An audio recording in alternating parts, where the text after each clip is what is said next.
Up Chapter 9 Book Club. I'm Christina Galvin here with the lovely Rachel Polanski. Thank you so much for being here. Yes, thanks for joining us. And we have just been having so much fun highlighting a lot of new books that have come our way. Rachel reached out to a bunch of publishing companies, and it has been so cool to be able to widen our horizons, pick up a book that we may have not even, thought about because we haven't heard about it before. Yeah. So far, so good, though, right, Rach? Oh my gosh, this book is diabolical. Like, it is just so insane. When I read the plot, I'm like, what? Like, a book about, like, the housing market? And it's just incredible. And it's so unique. Yeah. Yes, this was one I never heard of, and I was so happy when they sent it to us. Before all these books have fallen into our lap, a lot of the ways that I would start, even considering a book is by like friends and family recommendations. And then ever since you convinced me to get Goodreads, So good. my to be read has just skyrocketed and just, and I just wanted to bring up the topic of like ratings on Goodreads because I feel like I try to read the synopsis and then make a judgment for myself, but it does help when the book has highly rated, accolades and, it's featured on stuff. And I know you're a big give a review if you either felt one way or another. Do you find yourself swayed by a lot of reviews and people 100%. jumping in? And I kind of like when there's one review with 1 star and the majority of it's 4 and 5 stars. It's it's if it's something that's not everyone's cup of tea, I would love to know if it's mine, Right. No, I'm with you. And I think it's the same with movies. Like, I trust Rotten Tomatoes. Yes, me too. So it's, very similar in that sense. So, yeah, I really do trust it. Like, if a book has, 1s or 2s across the board, I'm definitely going to take a pause. It doesn't mean I won't read it, but it'll give me pause for sure. And if it has all 5 stars and, let's say I start it and it's a little slow, I'm like, well, maybe it's just, a slow burn. Let me give it time. So I think it definitely influences you for sure. And then, like you said, I will read through a lot of the reviews, so I try myself to be a good steward and leave you read reviews some too. Thorough reviews. I try to. Well, it helps me too with us because then when we do have a book, back. especially if I read it a few months ago, I'm like, okay, what did I say? Absolutely. Oh, yeah. I love to go through, but I also appreciate how they say tap for spoilers. Yes, I like that because I'm on a lot of Facebook pages psychological thrillers and stuff, and there are people that are warning, don't read the comment section because if you haven't read this book yet, someone's gonna ruin can you believe so and so killed so and so? Wait. No, I haven't even picked up the book yet. That's such a good point. So I do like that about Goodreads a lot. That it's if you want to read this comment, just so you know, there are going to be spoilers. You can, if you write a review, you can put that warning in there too, which I think is great. And then I think Goodreads is so good for when you're trying to talk to your friends and be like, oh, what was that book we read last year? Or for me and you, if it's oh my God, what was your favorite book of 2023? We read so many books. Yeah. So it's just such a good database of everything you've read. I feel like I use it all the time. Oh, I do. I find it so gratifying if you're reading a physical copy and you can write the page number you're on and it'll tell you the percentage. Wow, I read more than I thought I have so far of this book, No, I'm a big fan. Big fan. Can they sponsor us? Should we send them this? This one is brought to you by. No, really. I love the app. I love that it's available. And it is fun to just kind of, when I'm listening to my audiobook, sometimes that's the perfect time to scroll through Goodreads. I'm like, what are my friends reading? Yeah. No, for sure. And sometimes I never authors thought too. That they... Have you seen that too, where authors respond too? Oh, no. I've seen that. That's really authors cool. respond to it. So, they're looking too. Okay. Yeah. And it helps them too, kind of who is reading my book. And, wouldn't expect or at least for my friends, wouldn't have expected them to pick up that book because it's not typically the genre that they read or they're interested in. Yeah. I like to laugh at some of my friends that are reading 4 books at a time. And to be fair, if they're audiobooks, you watch more than one TV show. Why can't you read more than one audiobook or listen to more than one audiobook? That's true. But, that's a really interesting take because I usually am a 1 audiobook and a 1 physical book at the same time. But I get what you're saying because sometimes you're in the mood. Think about it with TV. You're in the mood for trash TV, or you really want to watch this amazing Oscar winner. So it's why wouldn't it be the same with books that you want a light romance or Yeah. historical fiction. Like, you're not just, like, in the mood for historical fiction all the time. And funny enough, this book has so many themes that I felt like crossed off so many boxes. So if you've been keeping up with us, you know what we're talking about. Best Offer Wins by Marissa Cashino. And we both said that this was such an awesome book. When we get new authors, at least new to us anyway, come our way, we have no idea what to expect. And I remember I started this with Rachel, and oh my gosh, Rach, I remember being so excited to have you start this because it blew me away within the first couple of chapters. And I was so surprised because, again, like, you're like, it's amazing. Like, we're not amazing. You're like, it's like, you can't put it down or something like that. And again, I started, I'm like, it's about a house? Like, I was so confused. And then, like, 20 pages in, and you're just like, oh my God. And I will say it is certainly more relatable if you are or have ever found yourself trying to find a house. You know, I'm a recent new homeowner, so we went through that process. And terrible. You know, and us in central New York, it's, one level, but this takes place in Washington, D.C., and oh my gosh, I could not imagine. And the numbers that they throw out there, I'm like, that's just insane to me. Some accolades. This was the GMA Book Club pick for the month of December, so it's recent. Has been picking up steam big time. And really cool thing about the author, she worked as a journalist for 17 years at the Washington Post and the say that for me, Rach. The Washingtonian. Washingtonian. Yeah, there we go. I was like, I jotted that down really quick. Yeah. But I haven't heard thought of that to be so cool that she had that background too. I'm starting to realize, even through us starting this book club, that there are so many authors that were once journalists at some point, whether it be kind of a lifestyle blog or something as, the Washington Post. Makes sense because we cover such crazy stories that it's like it gives you ideas, and we are storytellers by nature, For sure. A lot of us probably I took creative writing, so it kind of makes sense. But this book is just crazy. I think, did I like it more than you? I feel like I liked it a little more than you. I gave it 3 stars. You gave it 4 stars. But kind of putting this rundown together made me change my mind a little bit. And we'll dig into all the crazy stuff that I really have a lot of respect for the art that she put into this book.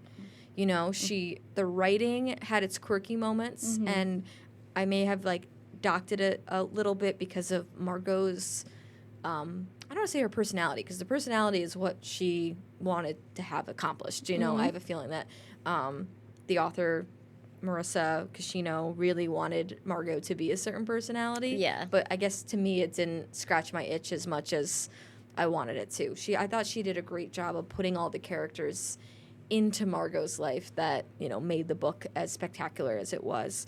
And there were a lot of themes. So many. This book tackled so many themes. When we were talking about it before this, it checks this box and this box and this box. Yes.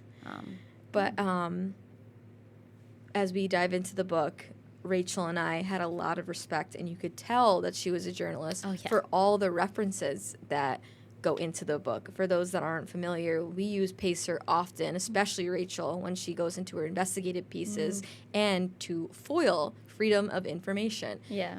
That is such an important part of what we do. Yeah. May not use it every single day, but it is something that a true journalist would know. Yeah. Oh, yeah.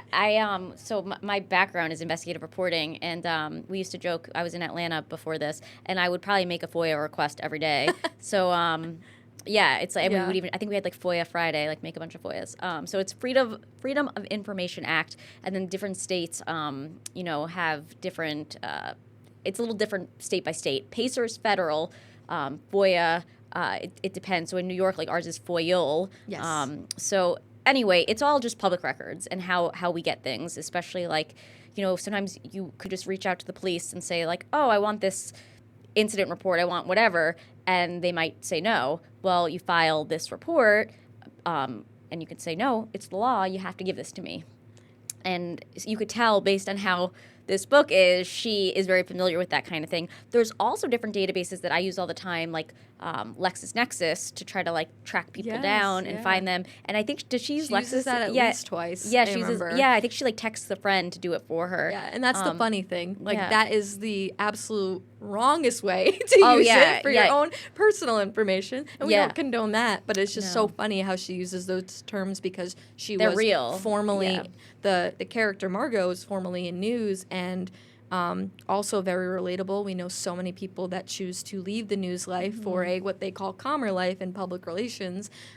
She goes kind of into why she chose to leave her career as much as she loved it and had a passion for it. So it just, for me, this and book, the PR path. Yes, it's so, again, for people that aren't like that familiar with our industry, it's very real, that part. So like people, they get sick of the grind, and so they go to PR, and they would go to a company just like that. Like I feel like I'm sure we both have a lot of friends that are now it's doing the same thing. For many people to go down that path. So but that is just scratching the surface. When we come back, I would love to just kind of go into how Margot becomes the character that she is, because it doesn't start off that way, but you always know like there's something going on with her. So buckle up.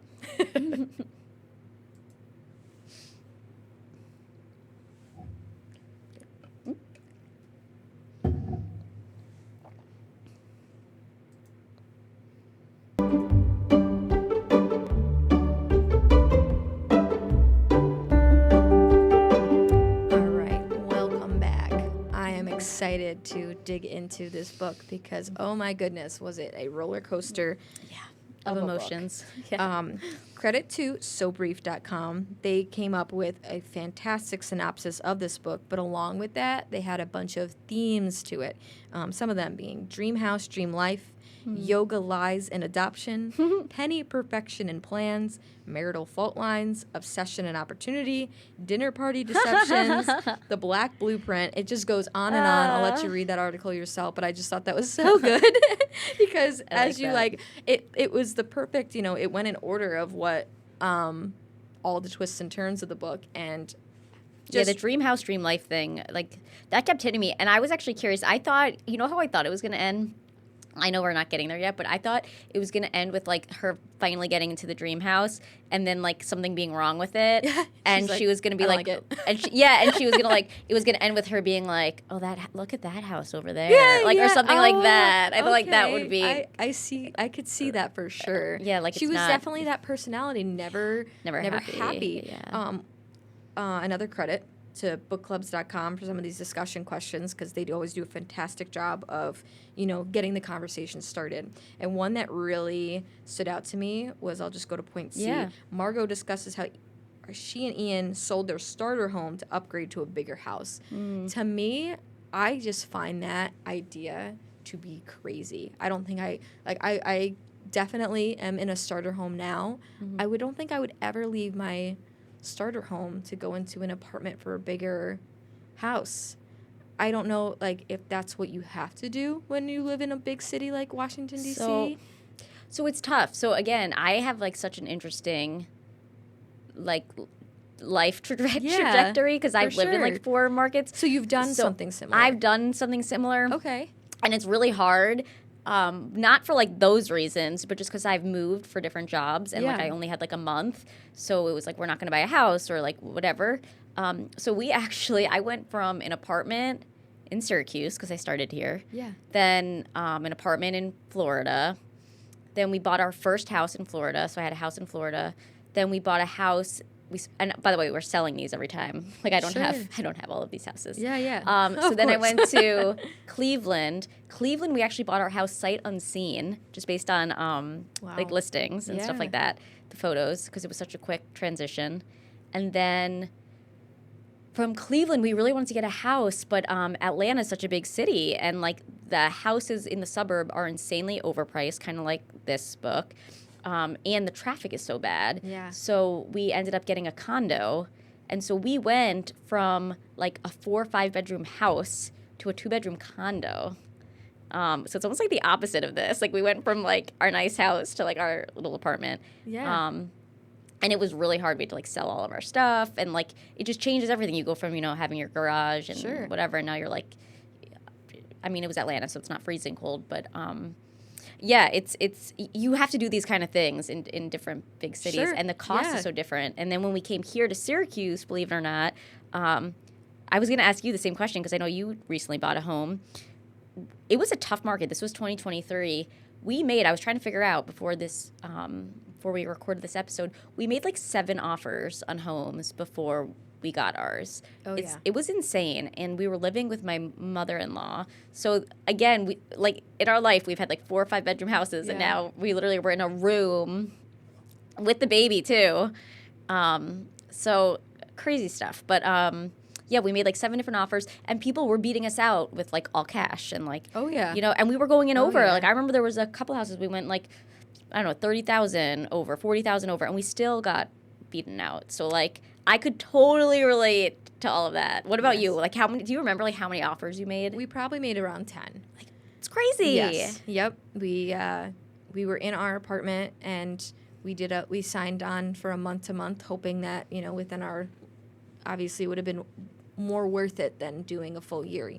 But with each month that went by, we're like, okay, hopefully we won't end up regretting that, but we didn't. We actually lucked out. I'm sure people wait even longer. It really depends too, like how picky you are and how willing you are to put in the work on your own house. Yeah. Like we are thankful that ours wasn't a disaster house. It has good bones. It's older, but it's in a really amazing neighborhood, and that's what we valued, a backyard, Mm-hmm. But I could see people with wanting certain school district or whatever. School district or if you are willing to pay more, having it be a, move-in ready home. Mm-hmm. And from the sound of this character, she wanted one that was just ready to go. Oh, and, and I could see that being next to impossible. And we did find houses that we thought, oh my goodness, this could just be perfect right away.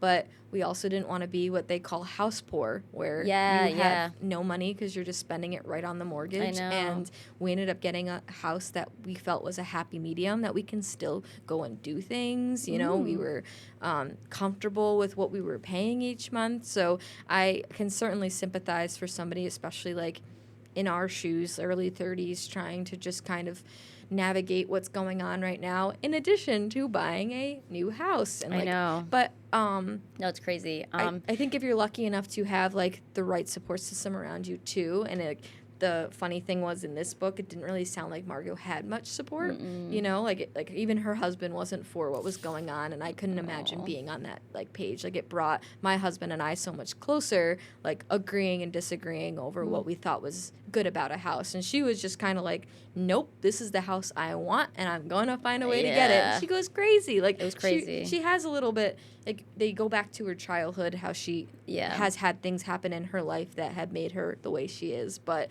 my goodness, does she cross so many lines to try to get into that. And but you know what I was going to ask you too? Yeah. Because I did actually do this. Like, so what was like the cringiest or like weirdest thing you did during the house hunting process? Like, did you ever, I mean, obviously the stuff she did was next level, but like, did you do anything, like I'll say mine if you can't think of anything off the top. Yeah. That you did anything like a little crazy. I don't think I went above and beyond, but when it came to a house I really wanted, I did feel that obsession. Like I would look on it on Zillow every single day almost. Like, this is it? Like, is this the one that I'm going to be moving into, hopefully? Like, I start picturing myself in that. Yeah. I wouldn't call that super abnormal. And here's the thing, too.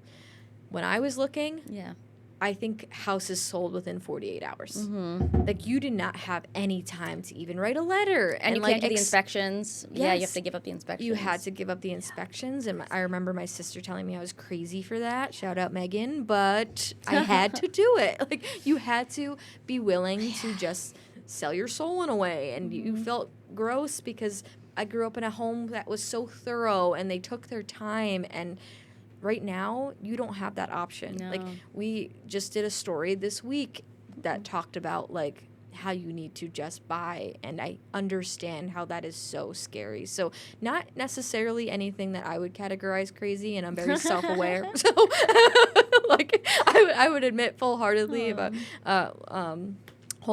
rather, that I did something crazy. But no, there was one house that will always stick to my mind because it's not too far away from the home that I bought that I loved. It was sold with it went on the market well within our budget, but it sold $80K above asking price. Like, no way. It's insane. No I know. way. And Yep. that's the kind So of stuff that was we gave up happening. on that dream so fast, and I'm almost positive it was a cash offer, like you were saying. So I just remember looking at it like, oh, Like, goodbye, friend. Yes. Goodbye, old friend. It's like, Okay, Josh. so you judge me. Tell me if this is crazy or not. Dom thought this was a little crazy, but I'm like, well, I want to get to know the neighborhood. So when we were visiting one of these houses that I thought was going to be the one, I saw there was like a bunch of neighbors like outside, like having a bonfire like next door, like at least 5 of them. Like they had like a charcuterie board and like cocktails. So I guess I didn't know that it was all going to be neighbors, but it was like maybe 6 people. I think I saw some like maybe like a stroller or something too. So I got the vibe that it was like a neighbor gathering. Sure. And so I like walked up and he's like, oh my God. So he stayed in the car. He didn't want to come with me. And I'm like, hi, like sorry to bother you guys. And they're all just like looking at me. I'm like, so I'm looking at this house. Like, tell me about the neighborhood. And I was just like asking them about the neighborhood, about the people, about the house, if there's been any issues, whatever. And Dom was like, you are next level. Like you are so cringy. But I was like, why not? Like they could tell it, you get good info. Were you working here at this point?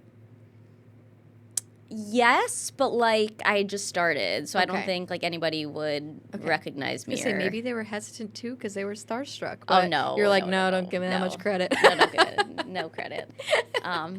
But it got me thinking about the privilege aspect that she touches on with like how she was like sneaking into the backyard and doing all that creepy stuff, and she's like, oh well, if someone stops me, I'm wearing Lululemon and I'm an innocent girl. Yes. And I did start thinking about that because I'm like, I wonder if a piece of me did have that privilege too, that like I just walked up to these people like being like, oh, I'm not threatening, I'll be fine. Right. And like, How did it go? it was fine. Yeah, it was fine. I feel like they didn't give me that good of info, but they were funny. Like I remember they were like, well, if you get the house, like we'll have drinks. And I'm like, okay, sounds good.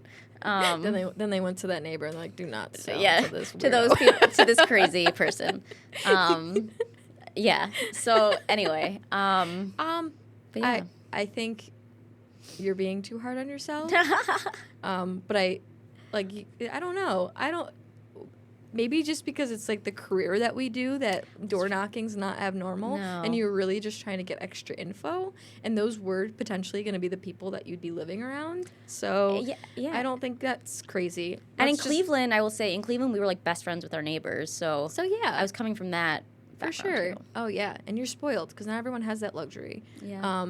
I'm happy to say our neighbors are super nice. Not best friends with any of them, but it's just awesome because everybody is at different stages of their life. Yeah. Like we live next door to a really elderly woman. She's the sweetest thing and sharp as a tack, but not certainly like going over there to watch the Super Bowl, Yeah. that kind of thing. I love our neighbors again, too. There you go. That's awesome. I've lucked out with neighbors. It's cute, too. Like, a lot of people have been there for, like, 30 years, but then a lot of them are, like, downsizing, and then, like, young families are moving in, which is kind of cool. Yeah. So, like, in the, 2 years we've been there, there's been a few other young families move in. So you can kind of see it's, like, turning over a leaf a little bit. It's always bit, funny now nice. that, like, you're all settled. Like, oh, there's a U-Haul. Wonder if they're leaving, So totally. We'll have to look out for that, obviously, during the summertime, too, because that's a big popular time that people... We got ours May-ish will be a year that I think we were there. May, so, too. Yeah, so I think we were May. It's that time, But May 24, maybe? But just talking about the desperation, I just think it's so funny that Margot went to a yoga class to be closer. Like that, to me, that's insane. Crazy. Like she put herself as like the primary bestie, and I just like fast forward because we have a lot to go through. Yeah. And the adoption thing too. That was really uncomfortable. Right. Oh my God. There were some moments where I was like cringing at that. It's like, oh, okay. Well, that's like the diabolical piece of it. Like I feel like they took like our desperation that you and I are talking about, but took it like times 20. Yes. Yeah. Then I almost felt bad for her doing as much digging into Curtis that she does. Yeah. Like, granted, he did things wrong, but like when you end up finding out that his big dirty secret is plagiarism, I know. You're like, okay, that's crappy. That's really crappy to do to your student. But like you would have thought that there would have been something like a really murder. dark going on there. And I know. she was just like, I'm just gonna make him into the evil. And then you like, and she ends up tracking down the old student. Like, I know. To me, none of that seems like a vigilante move. It's just so selfish. Yeah. I did get very sad when I ended up finding out that Ian was like having an affair. Like that like made me really angry. but I don't want to, like, this sounds so mean because I am a girl's girl, but, like, in a way, she pushed him away. Yeah. You know, like, I don't want to say she brought it upon herself because no one deserves to be cheated on in this circumstance of trying to just better their lives. But my gosh, that would be really frustrating to have as a partner. Yes. And she was so obsessed. Like, it was like she couldn't do anything else. It was affecting every aspect of her life. But that was really funny. Like, I love how it ends with, like, his phone in the bread bag or whatever. I'm like, oh my God. He just tries to say, like, it was kind of a one-time thing and we've been growing apart. No, he's just a bad husband. Yeah. And, you know, but to be fair, she could have left him, but decided that the house in the future was more important. Which, you know what? Everybody makes decisions, and I wouldn't be shocked if there aren't people out there that have chosen to live that life, you know? For comfort over, like, love or, I'm sure people have done and that. the big house, that she really got what she wanted. And let's just talk about the crazy that went, like, the absolute psychopath that went into what she did to get the house. I know. Like, I was wondering, like, why Natalie was such a, like, reoccurring character, and you obviously find out why, but just... Oh my God. Well, I will say too, so I was wondering the same thing. I'm like, where are they going to go with this? And then the fact that she ends up killing the girl and framing it on Natalie, like, so insane. But again, like, how the author does it, like, she somehow, like, ties up all the loose endings. Yes. Which I always get annoyed with books when they don't. And I'm like, oh, she actually, like, really did that well. Very well done. And, like, was it insane? Yes. Like, was it unrealistic? 100%. But you were so okay with it because you were, like, so invested. And you're just like, this girl, like, oh, my God, what won't she do for this freaking house? It's crazy.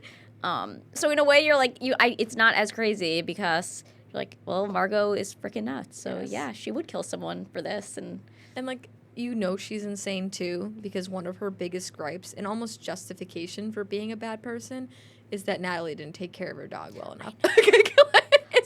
I know. And it's not even like she abuses the dog. Like, no, she just, I mean, as a dog owner, and you would know, like, that is so unfair to leave your dog unattended for that long. But you're right. She did not, like, you don't deserve to be blackmailed for murder. You don't need to go to prison for life. Yeah. And I did find it quite amusing that she does end up killing who she does, you know? I know. Oh, my God. I, like, found myself, like, hating that young woman. I know. You know, I mean, she was supposed to be like the doe-eyed, impressionable one, like intern that gets swept off her feet by a married man. But being a married woman, I'm like, no, I definitely go away. I hated Ian more, but I didn't like her either. Yeah, of course. Yeah. You know, oh but my God. It just, a part of me was just, it's wild. Yeah, and knowing that he did it again, you know, with someone else, and.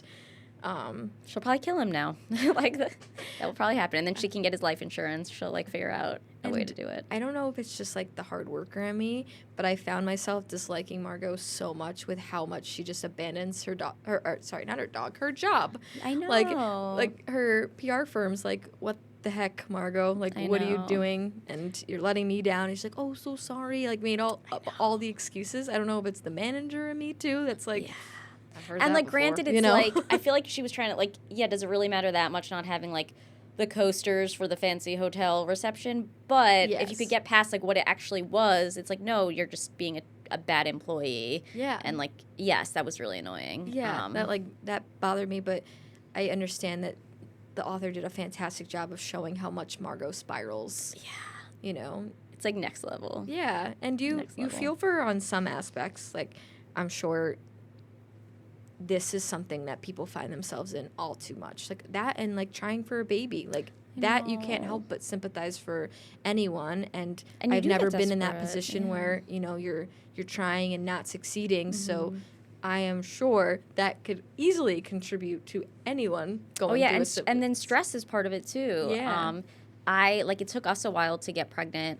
And I remember like we made an appointment with like a fertility doctor and before we went, we ended up getting pregnant, which I feel like I've heard that from other people too. It's like, but you also hear that like stress gets in the way and just like the more it's not working for you, then the more stressed you get. And then everyone's telling you not to be stressed, but you're so stressed. And it's just like, Yeah. So I could totally see how people could that spiral could be so and relatable. Yeah. be depressed. So yeah, to be going through like the baby stuff and the house stuff, that is really tough. Yeah, but like life challenges. But I would never kill someone and frame someone. Exactly. The author made sure that we knew that Margot was a piece of work. You know? But nonetheless, I think I will upgrade to 4 stars. Okay. It's okay to change. You are allowed to change your mind. Yes, you are. I like that. And sometimes the green grass isn't always greener. Yeah. And in this case, she just so brilliantly brought in all the characters. And it's like with so much going on, it really wasn't a super long book either. No. She did a fantastic job of like keeping it concise but super interesting. So I say that this is definitely something that you should add to your list if you haven't already, but if you're following along and agree with what we have to say, we'd love to kind of hear your thoughts on it too. When we do post this episode, we had a lot of fun reading it. A lot of fun. That's a good way to describe it. It was a lot of fun. And was. so different. I've never read a book like that. Yeah. Like, I can honestly say that. Never read a book like this. It's time to reveal our next book. Yeah. This one, it's got to put a smile on your face because it teaches you so much. And Rachel, you loved this book, and I'm so excited to be able to dive into this one, The Midnight Library. Quick synopsis here. Hold on, let me bring it up. Nora Seed, she's the main character, a woman who at her lowest point finds herself in a magical library between life and death. She explores the infinite alternate lives she could have lived by making different choices, all while searching for what truly makes life worth living. And talk about another super unique concept. And I think everyone has been at a point in their lives where they thought, what if I had just made that one move? Even if you live with no regrets, which is an amazing way to live, you can't help but be curious. So I just thought that synopsis is so cool. I think about that all the time. It's like, what if I didn't take my first job in Syracuse? I wouldn't have met Dominic, and then I wouldn't have. Or what if you stayed? Or what if I stayed? Yeah, so and many then I wouldn't. options, especially like in our field. Oh, because people move all the time. Yeah, and there are just so many choices that you can make. What if you like? I constantly wonder, what if I had taken the opportunity to be on air full time here? You know, like there are so many options, and that's just even like scratching the surface. How many ambitions like? Or just life. Or like what college you went to or whatever. Yeah, it's just, it is wild as you go down that path. I will say I read this a few years ago, so I just rented it. Yeah. So I want to refresh myself because I don't remember all the intricacies, but I remember loving it. I haven't checked on Goodreads, but I think it was like 4 or 5 stars. So I'm really excited for this one. In addition to reading new authors, we would love to just add to our rotation books that have really stood out to us and just made us happy. And this one just comes with such in my opinion, just a great mindset of like exploring the opportunities that are out there, or just realizing that maybe the life that you're living right now is not so bad. So I like that. I like that perspective. Yeah. So excited to dive into that book. Me too. As always, if you have recommendations for us, we want to hear them. Our to be read continues to grow to infinity, but that's how we like it. It's true. We constantly talk about books that are, you gotta have this, you gotta have this. I'm like, yeah, I'll get to it in 3 years, but absolutely. I know. Or, all right, I guess I could bump this up to my next. Yeah. Or sometimes like Libby just gives it to you, and you're like, well, okay. Right? Yeah, between all the outlets that we have, including Libby. Like I use Spotify Premium too. I know you do. In addition to other stuff, it's just great. Keep them coming. That's all I'll say. I'm with you. But thank you for being here, and we will see you next time. Download the WSYR Plus app on your TV to stream News Channel 9 for free. Just go to your smart TV, search WSYR Plus in the App Store, and download to start streaming today.